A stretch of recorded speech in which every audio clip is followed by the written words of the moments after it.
Assalomu alaykum, Gulsevar opa-singillar kanalimga xush kelibsiz. Bugungi mavzumiz epifilum guli haqida. Epifilum guli juda ajoyib gullaydi. Bu kaktuslar oilasiga mansub. Oq, qizil, maliniy ranglarda gullaydi. Yaqinda bir joyga mehmondorchilikka borgan edik. Menda katta epifilum yo'q, faqat shu uni epifilmi bor ekan, shu guldan. Shundan qalamcha olib keldik. Shuni hozir ko'paytirish usulini ko'rsatib bermoqchiman. Mana qalamchalar men o'zim bilgan nimada emas, internetdan ko'rib o'rganganim nimasi haqida ko'paytirishni qalamchadan ko'paytirishni ko'rsatib bermoqchiman. Mana bu bitta, mana bu ikkita, mana bu taq qismi. Ustidan mana bu kesilgan joyi, bu yaxlit bo'lib turgan. Mana ikkiga bo'ldik. Bittadan ikkita yasadik, kaltaroq qilish uchun buni uchidan nima qilib tumtoq qilib, uchmoq qilib kesib oldik. Mana shu tarzda tayyorladik. Bulari ham shunday. Mana bu yaxlit bo'lgan, mana bunday.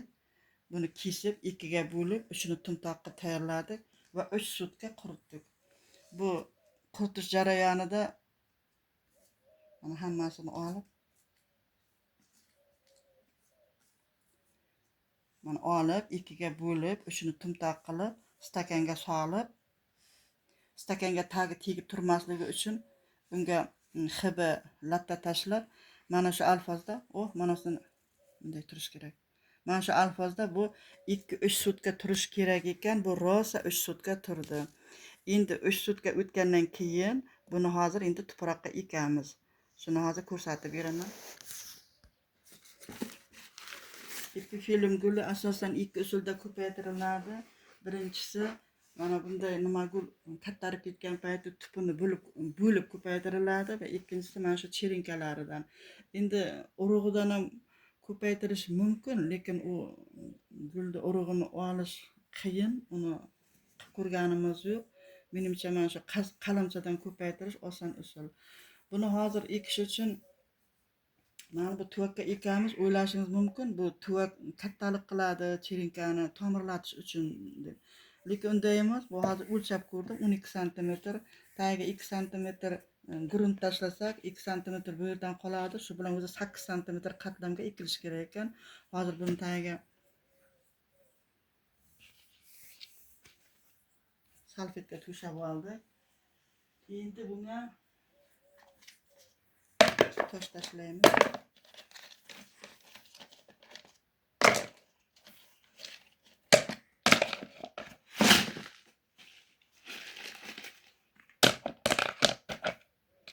Mana balandroq qilib tashlab oldik. Endi tuproq tarkibini buni hozir aralashtirib qo'ydik. Bu bir hissa qum, bir hissa torf va bir hissa tuproqdan iborat ozroq nima qo'shilgan, penoplast qo'shilgan. Buni aralashtirib qo'ydik. Buni hozir ekish jarayonini ko'rsatamiz. Mana tushunarli qilib tushuntiryapmanmi, yo'qmi, o'zim xijolatdaman. Mana bular 3 sutka quritib olindi. Har bitta uzun nima ikkiga bo'linib quritib olindi. Endi 1 sm chuqurlikka ekib chiqamiz.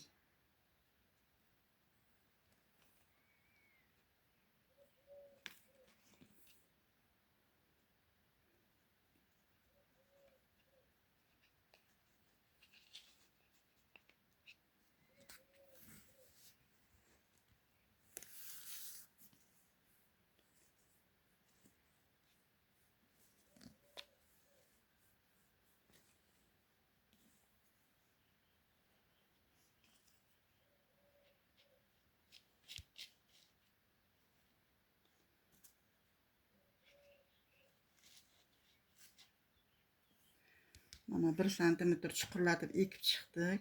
Endi buni ustiga 2 sm balandlikda qum solamiz.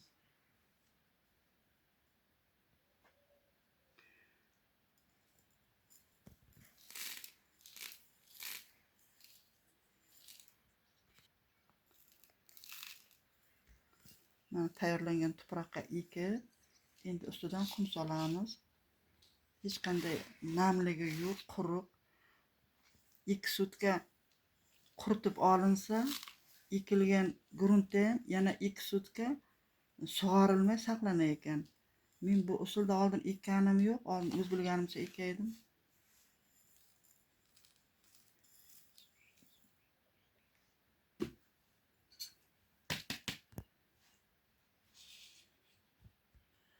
Mana endi boshidan aytib beray.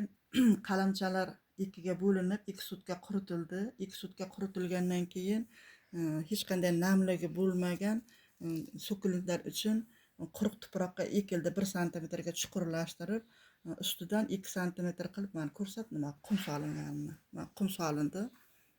Ko'rsat. Mana endi buni yana 2 sutkaga quyosh nuri tushmaydigan qorong'u joyga qo'yamiz. Undan keyin oftob nuri tushadigan yorug' joyga qo'yib, keyin sug'oriladi. O'sha chirinkani uzib olgan jarayondan to sug'orish jarayoniga 4, 5, 6 kungacha o'tishi mumkin. Mana buni ekib oldik. Bu gulni 2000-yildan boshlab o'zim ekkanman. Uni o'zim bilgancha ko'paytirganman, o'zim bilgancha parvarish qilganman. Bunda qator xatoliklarga yo'l qo'yganman. Hozir rasmini ko'rsatib beraman-da.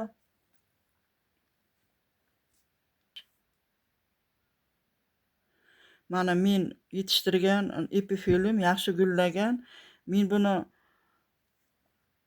navdalari uzun 70 santimetrgacha, 80 santimetrgacha o'sib ketganda, keyin tarvaqaylab hech joyga joylashmagandan keyin men buni cho'kib qadab narvoncha qilib qo'yganman-da. Keyin narvonchaga bu nimani joylashtirib, mana shu tarzda gulim gullagan. Endi unday qilish mumkin emas, chunki bu filokaktus, ampelli gul, ampelli o'simlikda. Bu o'z holiga qo'yib, o'zicha mana barglari yoyilib, o'z mayliga o'sish kerak. Mana shu xatolik qilganim uchun o'sha gullarim 3 yil, 4 yil gullaydi-da, undan keyin gullamaydi. Narvonchada turgani uchun. Hattoki mana bu ziga kaktusni ham chiroyli tursin deb mana narvoncha qilib, uni ham shunday qilganman. Mana gullarim chiroyli gullagan. 3 yil, 4 yil gullagan, undan ortiq gullay olmagan. Barglari juda yumshoq bo'lib qolib, shu yaroqsiz holga kelib qolganda, keyin undan oldinroq bu nobud bo'layotganini bilib, yana ham ko'paytiraverganman-da. Mana shunday chiroyli, mana tayoqchalar ko'rinib turibdi. Mana shunday chiroyli gullar qilganman vaqtida. Endi hozir internet bor. Internetga bizda internet 2020-yildan boshlab ishlayapti. 2020-yildan boshlab koronavirus nimasida bizga internet kirib keldi. Undan oldin hech qanday internetsiz gul qilganmiz. Buni bo'ldi, rasmni ko'rsatdik. Epifilum guli juda ajoyib gul. Buni endi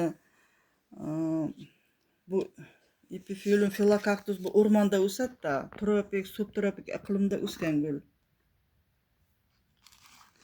Tropik, subtropik iqlimda o'sadigan gul.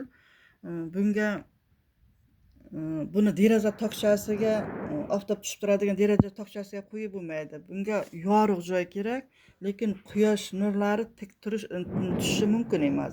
Chunki bu o'rmonda o'sgan payti, o'rmonda albatta daraxtlar ko'p bo'ladi. Ular yorug'lik oladi-yu, lekin jazirama issiqda qolib ketmaydi. Shunday o'ziga mos sharoitni qilsak, bu albatta unib o'sadi va chiroyli gullab dillarni xushnud qiladi. Faqat bu gulni birinchidan bozorlarda olib bo'lmaydi, bu bozorda sotmaydi. Buni o'zini havaskor, o'sha gulni havas qilib qilgan odamlar bo'lsa, shundan olish mumkin birinchidan. Ikkinchidan bu gul tomirlatib olgandan keyin 4 yil, 5 yildan keyin gullaydi. Buni yaxshi ko'rgan odamlar shunchalik kutishga ham tayyor. Mana shunday ko'paytirib, 4 yil, 5 yil parvarish qilib, keyin gullaganida xursand bo'lib, mana shu gulni sevganlar shunday parvarish qilishadi. Endi qanchalik yorit oldim, mavzuni bilmadim. Shuning bilan videomiz tamom. Xayr, sog' bo'ling.